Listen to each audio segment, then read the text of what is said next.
Imagine a society without forgiveness. What would it look like if every time someone wronged us, we responded with our most basic instincts, avoidance or revenge? This is one of the most critical types of situations in which we find ourselves torn between what we want to do and what makes the world a better place. In this episode, we explore the science of forgiveness. Stay tuned. Welcome to the Indigo Podcast, an exploration of human flourishing at work and beyond. I'm Ben Barron of Indigo Anchor and Cleveland State University. And I'm Chris Everett of Indigo Anchor. For more information, please visit us at www.indigopodcast.com. Yeah, Ben, prepping for this episode with you was like, man, I started to feel it in my shoulders. I just want to punch somebody's face. You know, I think about all those action movies where there's like maybe 1 minute at the beginning of the movie where something really bad happens to the guy. They kill his dog. They destroy his family. They wrong him at work. And then the next 2 hours, jam-packed forgiveness. No, jam-packed revenge. That's right. It's going down. Yeah, it seems like as a society and certainly within pop culture, we love to see revenge, right? We really do. And, today we're going to explore what that's about a little bit, but also the flip side of it and this idea of forgiveness. And we're going to talk about what forgiveness is, some ways to think about it. We're going to talk about how forgiveness develops and some of its links with well-being and some implications for all of us. So I guess let's just start with this idea of what forgiveness is and some ways to think about it. And in prepping for this episode, we drew upon a chapter that was in the Handbook of Positive Psychology titled The Psychology of Forgiveness. And we'll put a link to that citation in the show notes. And I just think that it provided us with some grounding for how to think about this whole idea. And it really is kind of a deep one, isn't it? Well, yeah, we've all been wronged. And, people use that euphemism of, carrying baggage around. And I think it's a good one. We all have some baggage of, I wish I could have just beat that guy into a pulp. You know what? I fantasized about that person dying in a horrific bus accident or something. The base level, like it immediately goes to violence and the worst parts of our human nature when we are wronged, right? Yeah, it really can. And, there's some great quotes that I want to share with our listeners here. These were actually in that chapter, right at the beginning of the chapter. And the first quote is from Lewis Smedes, who wrote The Art of Forgiving. And from that, they quote, "It would give us some comfort if we could only forget a past that we cannot change.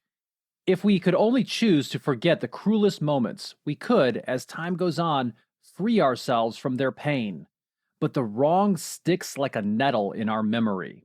The only way to remove the nettle is with a surgical procedure called forgiveness," end quote. That's just a powerful one, isn't it? Yeah, that's so good. And the second one at the beginning of that chapter from The Human Condition is, without being forgiven, released from the consequences of what we have done, our capacity to act would be confined to a single deed from which we could never recover. We would remain the victims of its consequences forever. And, this is something that we struggle with as a society. There is no social redemption script, so to say. When somebody falls from grace, somebody does something really bad, we don't know how to forgive as a society per se, unless there's maybe some kind of, Oprah interview with tears or, there's maybe a few examples you can think of, but there's not really a clear route for the not extremely famous to redeem themselves. You're right. This is a problem that certainly has been around as long as human existence. But, in recent years, it seems like, at least in the social consciousness, there is a lack of a path towards redemption. And that's problematic for a variety of reasons. But, we have this human tendency to enact revenge or avoid the people who harm us, right? And there have been studies where they've shown this even in primates, where they get the monkeys together, and the monkeys have been shown to get together and find ways to retaliate against those that did something wrong to them, and even after some time has passed, right? And this is happening, in monkeys and other types of primates. We are similar in that regard, that this is kind of our gut instinct. It is part of our nature, it seems, to enact revenge on people around us, or at least to avoid them when they wrong us. It was crazy. I'm thinking these animals, they're waiting a while. They're stewing on it. And then they're plotting together, and then they're harming another animal or another one of their troop. There's some kind of emotional release. And if you like revenge movies, because it gives you some of that base level animal release of like, yeah, I feel so good because I'd love to do this to the people I work with. Okay. that could be okay. Do push-ups, work out, whatever you got to do to kind of get rid of that feisty, angsty, chemical-laden, base-level lizard brain reaction that you have inside of yourself. And I think that's what is a lot of the glamour. One of the things that, when talking about this episode, that really hacked me off is the modern movie, I think that it was late 90s, that they did on The Count of Monte Cristo, which is one of the classics. I love classic books are classic for a reason, guys. So go read the classics. It's a time well spent. But in the book, a guy's thrown in jail, right? And he's trying to get his way out, and he finds himself in the cell of I believe it was a priest that was a political exile. And that priest teaches him basically moral and ethics through reading and writing and a whole host of other things. The guy gets out. He destroys all his enemies, Conan the Barbarian's rejoices in the lamentation of their women, and then stands out on the cliff looking out and says, "And now me and my house shall serve the Lord." Yeah, after you got rid of all that base level animal horrible behavior, it totally ruins it. But we do this in movies. Yeah. It's the idea of the anti-hero. And the anti-hero is somebody who is justified in doing bad things because, hey, bad things happen to him, and so it's fine then. Yeah. Well, and it's just such a problematic way to think about dealing with real problems, right? So maybe it's okay at some level for that to be out there in literature and in pop culture. But I do have a problem with that being glamorized, and your example of the Count of Monte Cristo, this difference between the book and the movie, I think is really points that out. Revenge is also part of one of the most well-documented phenomena of human existence, which is called the norm of reciprocity. When people do things to us, we have a tendency to react in kind. If someone does something great for us, we have this feeling of obligation to do something good for them in return. Same thing if we feel like we're wronged. We have this instinct. And the problem, though, is that we live in groups, we live in social units, and we can't always do that. If we do, society falls apart. And, revenge, if that's the way that we operate, can just lead to this cycle of vengeance that just doesn't work in the long term. And it's just not the world that I think most of us, or any of us really, would want to be a part of. Yeah, and you talked about in the intro to this episode, we're torn between how we want to behave and the world we want to live in. We want to be forgiven. And as humans, we need it, because everybody say, well, nobody's perfect. But then they're like, but you made that mistake there. That was a mistake too far. Mm-hmm. And that's one of the things that I like about the Christ narrative from the Christian faith, is it is about everybody can get forgiveness at the foot of the cross, right? And in society, we need to have a forgiveness narrative. We are fallible, horrible humans. But in your intro, you talked about between how we want to get revenge and the society we want to live in. And there's this idea of social capital, which is short for the society we want to live in.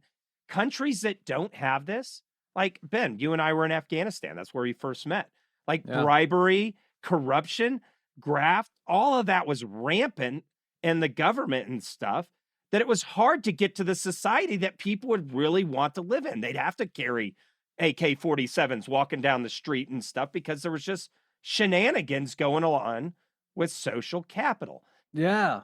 I mean, just for a a free market economy even to kind of work, for capitalism to kind of work, a good barter and trade system, you have to have a level of trust for things to work out, right? And when you are in this cycle of vengeance, that it doesn't work out so well. And it's interesting because if you look at cultures across the ages, almost all cultures, all developed cultures at least, have some sort of process that takes this retaliation that we oftentimes want to enact on our transgressors, and it places it somewhere else. It places it somewhere with society for an impartial third party, a judicial system, for example, to deal with. Because we realize how problematic it is for us to just do it ourselves, so to speak. It's also, this tendency to be revenge focused and to avoid those who just transgress us.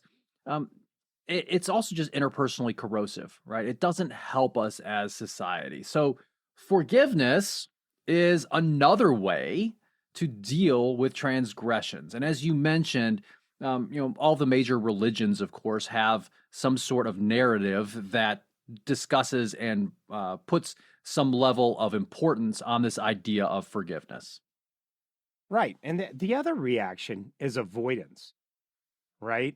Which, socially outcasting somebody has, mental negative effects on that person.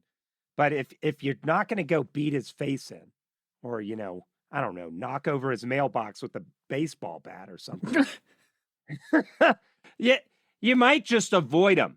And that avoidance is actually corrosive on yourself because you don't get to go through this emotional process of getting rid of some of this negative affect and baggage, right? We're talking about baggage that goes with harboring lack of forgiveness towards somebody. Right.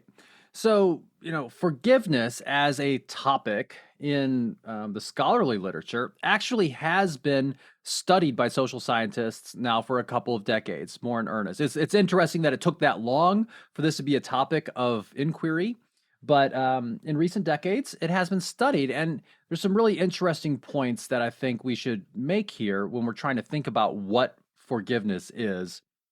And one of the first things that we try to do in the social sciences when we're looking at some sort of topic is we try to define it better, because you can't really measure something if you don't have a good definition for it. And if you can't measure it, then it's hard to study, if impossible, right? So you need to have some good definitions around it.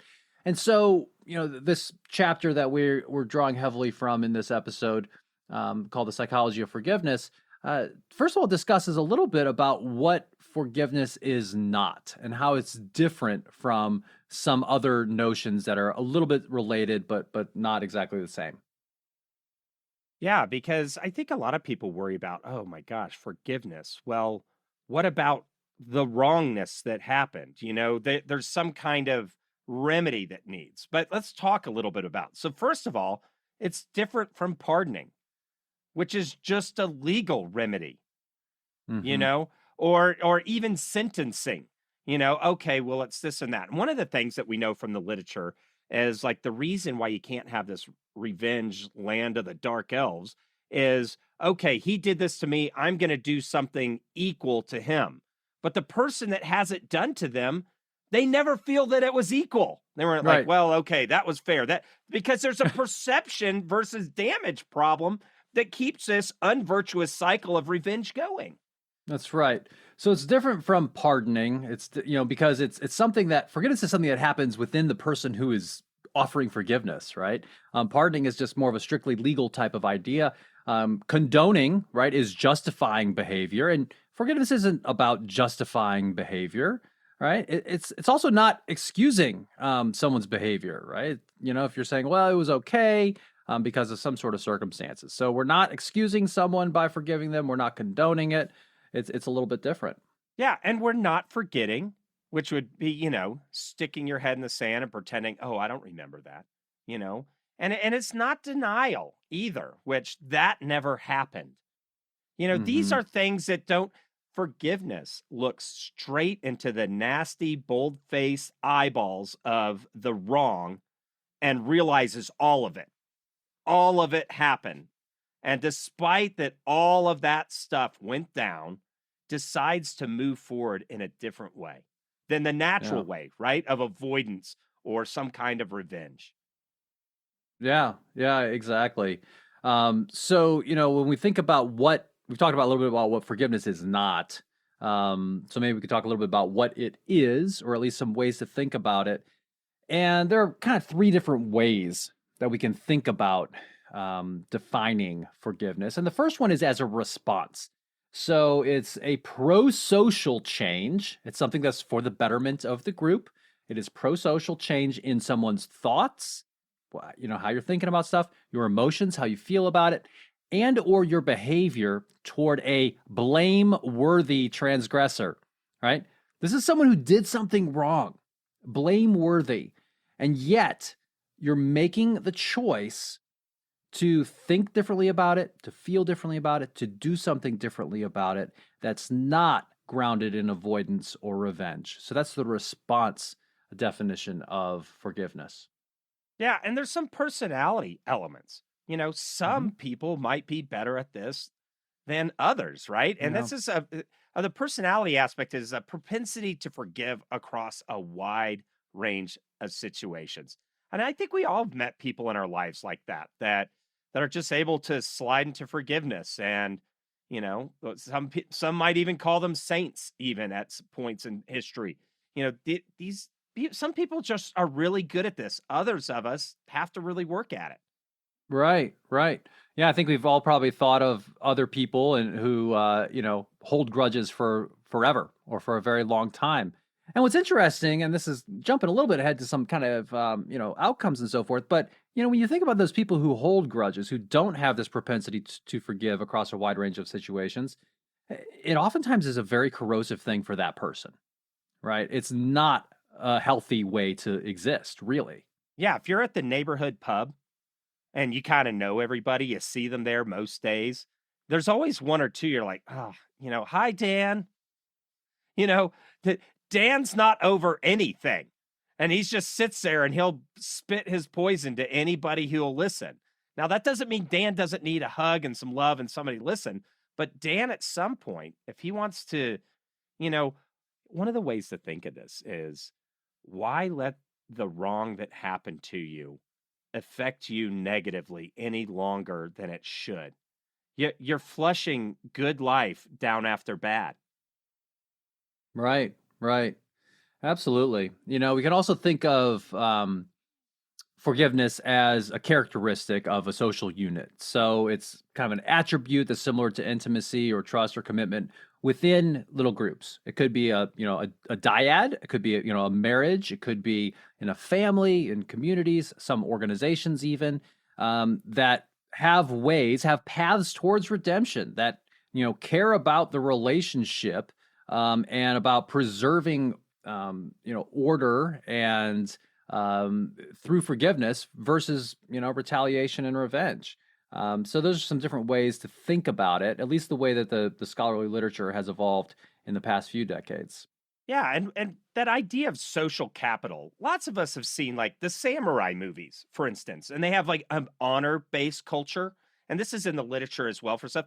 Honor cultures require certain retribution during certain acts. And we've all seen those movies where it's like, oh God, they can't get off the rails of this honor culture thing. And look at all the pain and social wounding and not the kind of society you want to live in, you know? Hmm.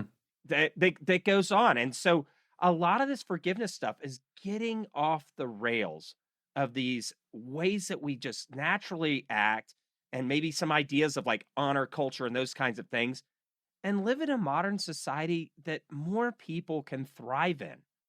Right, right. And so let's talk now maybe a little bit about how forgiveness develops and some of its links with well-being. And I think the first thing is that it seems like forgiveness and the propensity to forgive it's something that seems to develop over a lifetime. There's actually some research looking at how people's attitudes and thoughts about forgiveness change with age. Right, we tend to be a little bit better at it as we get older. But I think this really starts, at a young age. You can see if anyone who has small children, knows that it's not a natural thing necessarily for kids to forgive each other. You see two little kids and one of them snatches a toy away from the other, you're probably going to see some revenge happening pretty quickly, right? Yeah, fist to face. Like my kids don't mess around. They're like freaking, you know, little Mike Tyson's going nuts on each other when stuff, and it's like, guys, we maybe just yell at each other. Maybe we try to just like get the fisticuffs Let's start down. there. Start with just yelling at each other. But but that just speaks to some of the personality issues and stuff, and that you're not born installed with forgiveness. Now, some people it's easier to develop, right? Some of those personality traits. But this is something like any virtue that's worth having. A good workout routine, um, kindness, all that kind of stuff. Forgiveness is something you have to build over a lifetime. And this is where we talk about moral development at large, right?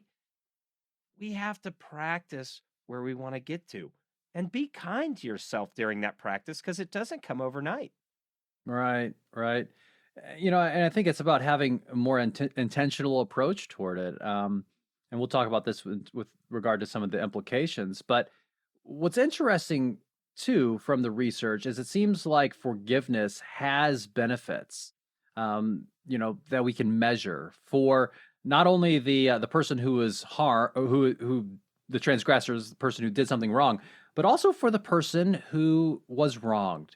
There are benefits for that person as well. Yeah, the benefits are massive there. And, so even if you're like in that I've been wounded and I freaking hate this person's guts phase, you're like, why, like we talked about earlier, why flush good life after bad?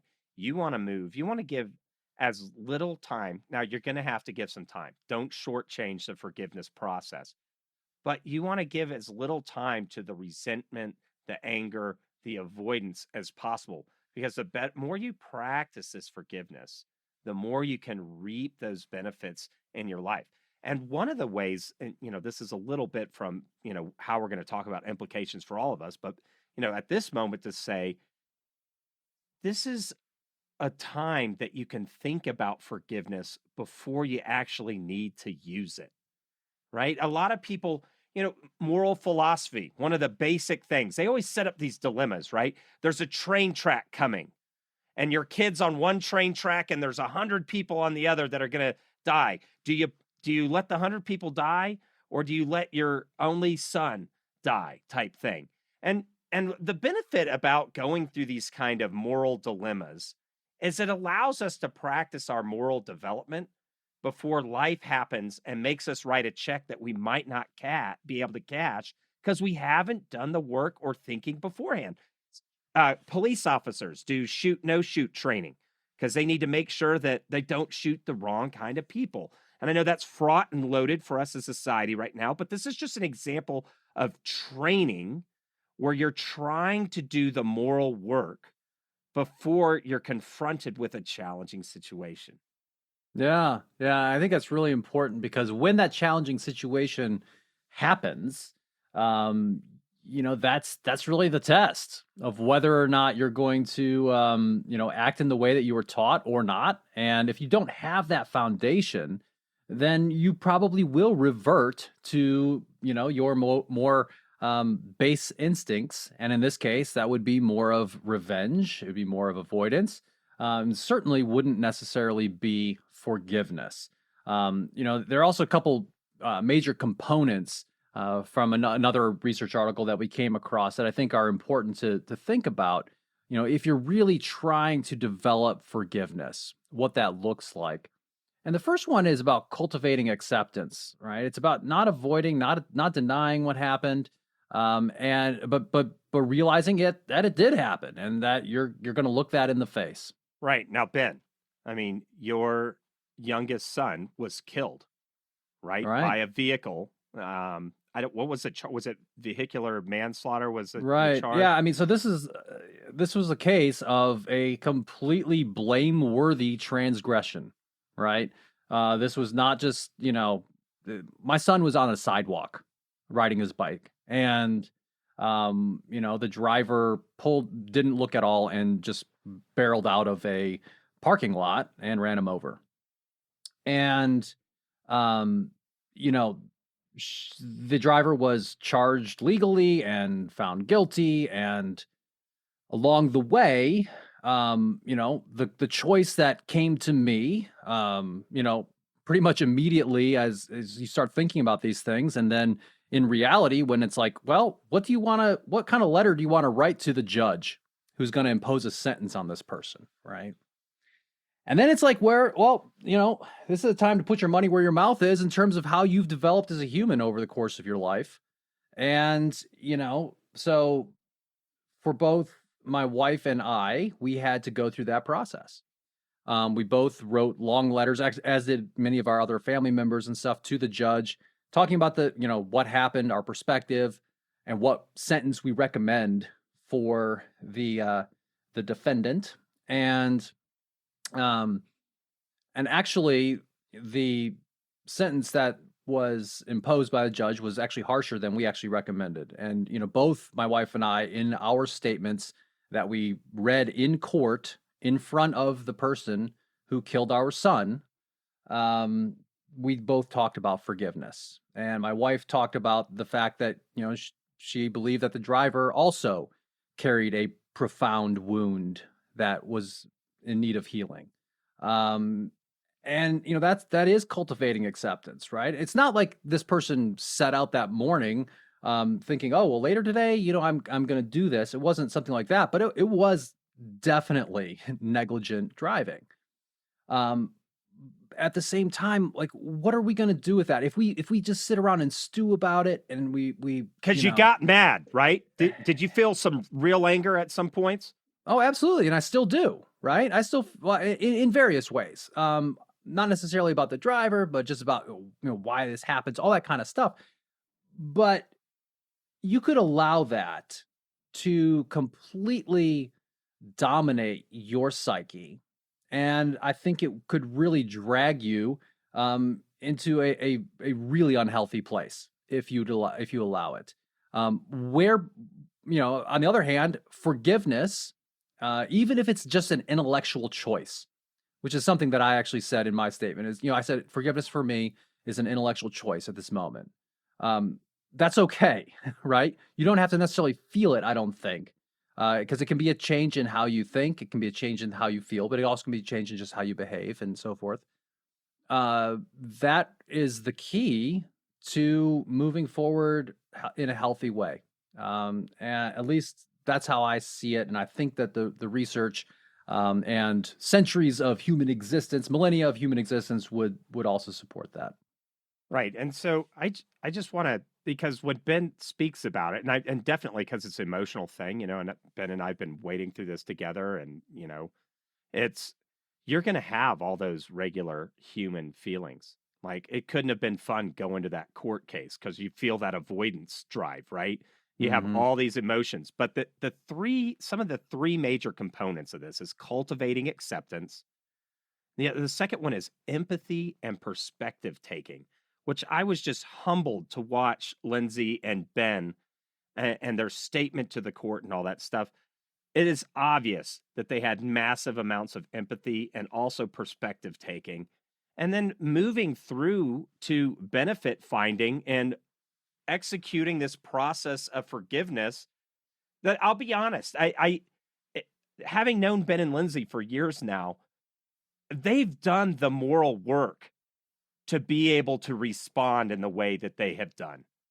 And that's, I want to, not to keep this episode on this horrible event, but I just want to say that when you do the moral work ahead of time, when you preload that stuff, when life writes that check, you don't go to the bank of your moral development and find it non-sufficient funds.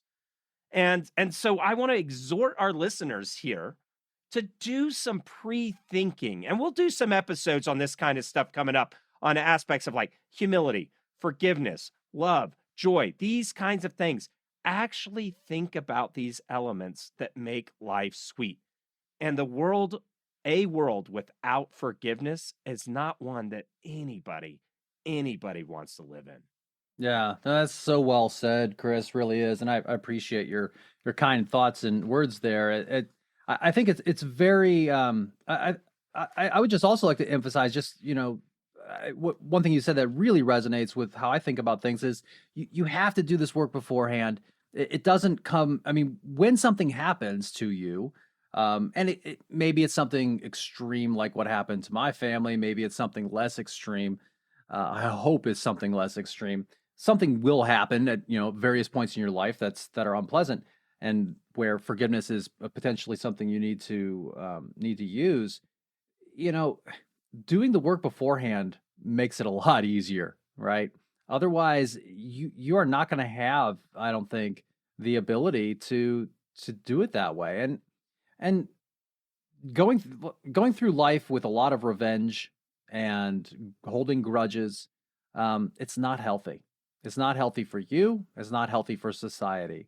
And something we talk about on this podcast a lot is you have to be the change that you want to see in the world, in your organizations, in society, right? If there are things that you don't like that you want to see changed, be the change, right? And I think this is part of that. Absolutely. And it's also about just breaking that cycle of revenge, of vengeance, of ill will that can so oftentimes permeate our relationships and families and neighbors and all kinds of stuff like that. Yeah, one of the terms we use with our clients is this idea of a collaborative alliance. Maybe people aren't your most favorite people. Maybe given any given day that you got to choose from a lineup of people to hang out for that day, you'd never pick that person. But as a society, we're trying to achieve things together. And so that may, things that are concern me that I hear out in society, that person will never learn. Yeah.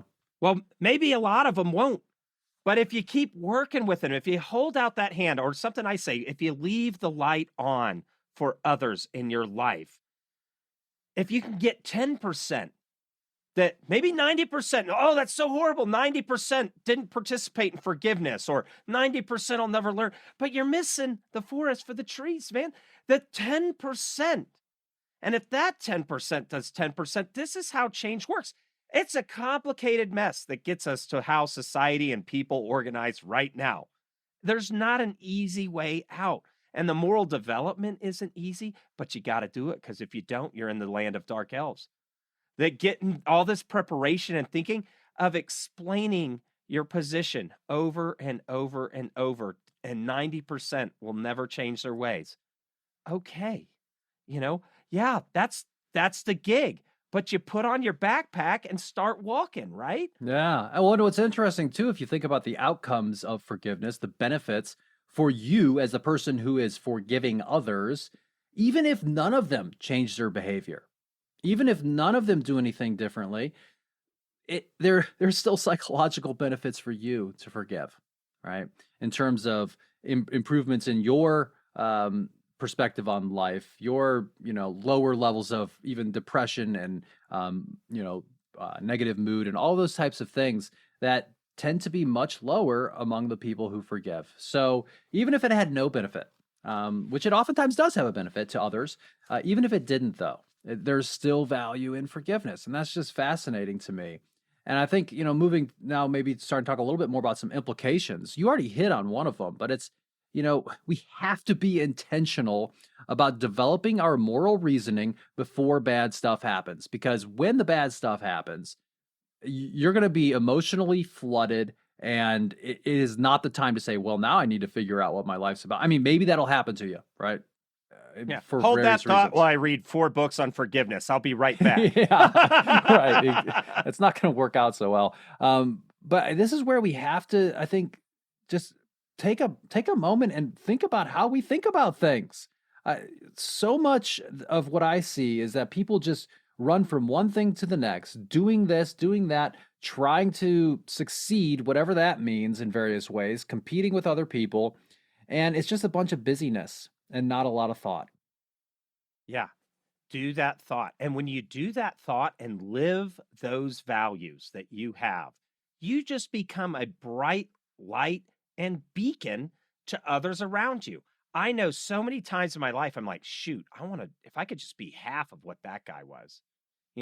I had this guy named Sean Williams when I was a kid, when my parents were going through a divorce. I could call him in the middle of the night bawling my eyes out. And he would just wake up and come get me and get me a cheeseburger at some place in the middle of the night and just listen to me. And, after like 4 or 5 times of him doing that, I'm just like, man, if I could grow up and be half of what he was to me to somebody else, my life would have been a success. And so just by him being a light encouraged me to be a light as well. And if you don't have anybody in your life, or you're in one of the lands of dark elves where people are just horrible and backstabbing and grody, well, just somebody's got to stop the madness. This is the point. Somebody's got to say enough is enough. This can't go from generation to generation to generation. I'm just going to be the change. And, this is the life of the ascetics and martyrs in the Christendom's history. This is the lives of people of like saints. And this is the work of people. Like, even if you're not a Christian, you value the work that Mother Teresa did. You know that she was rolling up your sleeves and starting orphanages all over the place. Who hates on that? So go be your own Mother Teresa, because if you won't, who will? But if you do, you're beaten trail, so it's easier for the people behind you to do it. Yeah, no, I love that. And so much about just leadership in general, I think, is about taking initiative and being, not being satisfied with the status quo. And the status quo, when people do us wrong, is typically revenge or avoidance. And this is about breaking that cycle. And this is about saying, enough is enough. And I'm going to take the high road here, right? That's oftentimes a metaphor that's used. So, recognizing that you need to be intentional about developing your moral reasoning is certainly an implication here. Recognizing the benefits of forgiveness, not only for the person who is being forgiven, but also for you as the person forgiving others. Even if it doesn't change other people's behavior, you don't want to be carrying around that baggage for the rest of your life.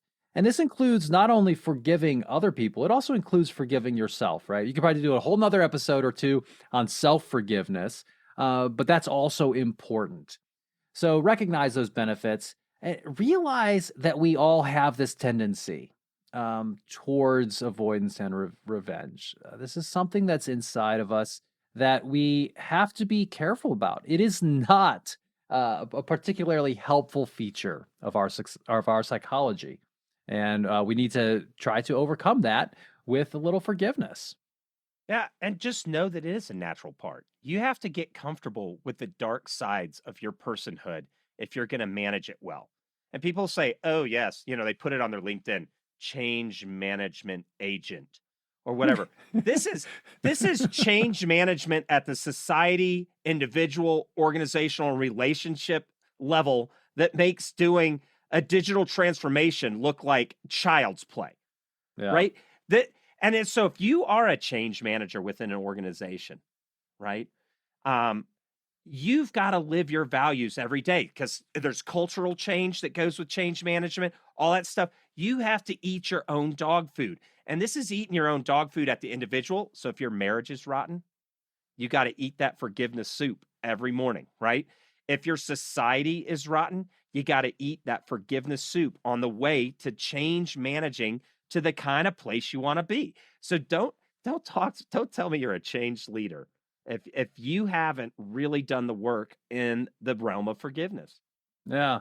Well, what's so fascinating too is that, when you come across people who are forgiving, people who extend that grace to other people, people who put others before themselves, those people are fairly influential in terms of interpersonal influence, right? You talked about the person who helped you out while your parents were going through a divorce. Like, that's such a powerful story. And that person, wasn't doing that, I assume, for some sort of broader glory or fame. Probably didn't know that he was going to ascend to those heights of fame by being mentioned on our world famous podcast. But, there's just I think people discount the actual power that you can get from doing the right thing, right? And I'm not saying that should be the reason why you're doing it, because then you'll probably screw it up.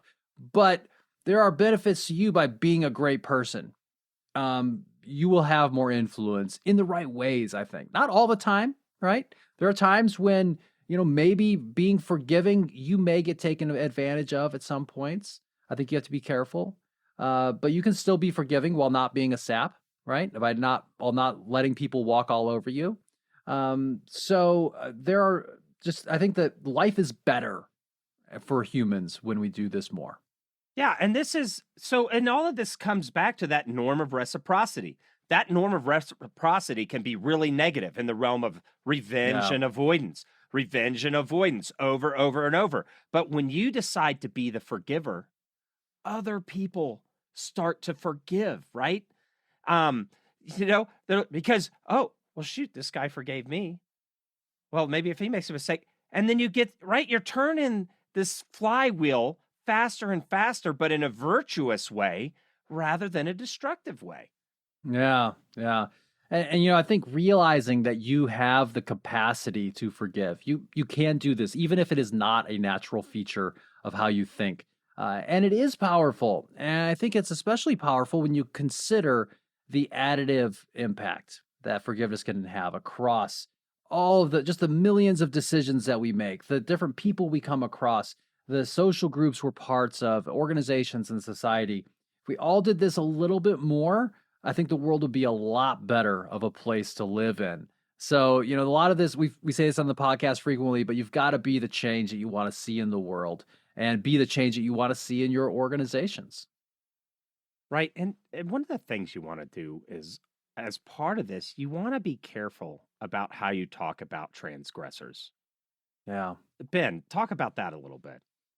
Yeah. I mean, I think just in terms of when someone does you wrong, I think it's really important to think about and to talk about it in a productive way with your family members, with your kids, your friends. You know, After our son was hit by a car and after he died back in November of 2020, um, part of the struggle was, and it still is, right? This doesn't go away, but is how you deal with that with your other children, right? And um, you know, I think talking about it in terms of, you know, forgiveness is very important, and it's interesting. They actually got that um, quite quickly, but then we're a little bit confused about, well, why is this person going to need to, go to jail for a little bit of time? All these types of things. Um, I just think it's really important to have those conversations, though, and again, it doesn't have to be something extreme like what we've gone through, but when someone does you wrong, or when someone, does the wrong thing, you don't want to be the person who's, maybe you're just having a conversation with your wife and your kids are in the room. You don't want them overhearing you talking about getting revenge, right? At least you shouldn't. That's not a helpful message to be perpetuating within your family unit. I think, we tend to learn these things very early on from seeing how our parents interact, from how they talk about people. We see this in our political discourse, right? Where it's like, these people do this, these people are these types of people, right? And I just think it is contributing to so much of the discord that we see around us, that we have to be more careful. Right. And not that. So here's the difference. It's not that punitive measures can't be taken against other people. However, this is where we take revenge and avoidance out of it. So when we talk about, say, just war theory, right? That sometimes, like during World War II, the Nazis needed to be stopped. Now, was it out of some kind of, I'm sure it did drive some recruitment for the armed services, some of this anti-Nazi propaganda that we had. Yeah, sure. Mm-hmm. But from a policy level and a maturity level, it's, hey, this is bad and we need to stop it. It's not necessarily driven from the emotionally flooded, fraught internal thing of, the lizard brain just releasing the beast and smashing, Hulk smash. It's not a Marvel movie where Hulk becomes enraged and starts bashing everything to pieces. That's not a disciplined approach. So it's not that there's not punitive measures or maybe boundaries. If you have somebody that's maybe a sociopath or psychopath in your life, that you have to draw boundaries, you have mental health issues in your family, you can draw those boundaries. You can do what you need to do. There can be a legal system in place. There can be all kinds of things that we do to preserve our autonomy and sanity. And at the same time, we can operate existentially in this realm of forgiveness. Well, that was just a wonderful way, I think, to kind of bring this around to a close. And, I just hope that everyone out there gives a little bit more thought to forgiveness. Today in the episode, we talked about what it is, we talked about what it is not, we talked about how it develops, and we also talked about some implications of forgiveness for all of us. Thanks for listening to the Indigo Podcast. If you like this podcast, please consider helping us by rating us on Apple Podcasts or wherever you listen, telling your friends about us, having us on your podcast, or mentioning us on social media. Our website is www.indigopodcast.com, where you can access more information about us and this episode. Thanks again, and we look forward to talking with you again soon.